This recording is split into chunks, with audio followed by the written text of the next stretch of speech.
welcome. In this video, I'll show you how to use Google Cloud Text-to-Speech. All right, if you found this video helpful, please leave a like and subscribe to the channel for more such tutorials. So first up, go ahead over to console.cloud.google.com. And then once you're in here, go ahead and go to the search bar at the top and just go ahead and type down text-to-speech. Okay. Wait for it to load. Once it loads, go ahead and find the Cloud Text-to-Speech API. And if you want to, you can go ahead and use Cloud Speech to Text. Okay. So just click on it, wait for it to load. Once it loads, here you have the pricing, of course. And once you've reviewed the pricing, just click on enable right here and make sure that you have enabled billing onto your Google Cloud account. Now, if you don't know how to enable billing on your Google Cloud account, we have a separate video for that. Just go ahead and look it up on the channel. Okay.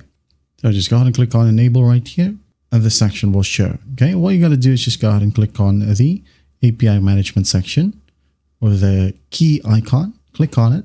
And then at the top, just click on create credentials. Okay, so you'll have your API key. Now, once you have your API key, just click on show key.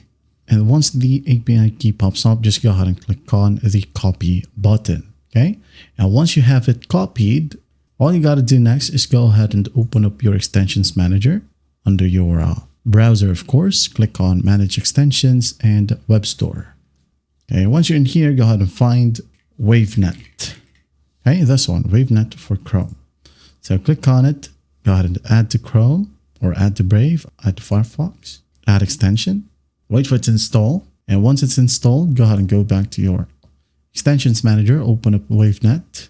And in here, it will need the API key. So just go ahead and paste the API key that you have created under Google Cloud and just validate it. Once it's validated, okay, you can now go ahead and change the voice right here, the language, audio profile, the speed, pitch, volume gain, and so on and so forth. Okay. And once that's done, if you want to write down your prompts, okay, I'll just go ahead and put that in here. Okay. And once that's done, click on read aloud. And if you want to, you can download it right here as well. And there you have it. I hope this video helps and I'll see you in the next one.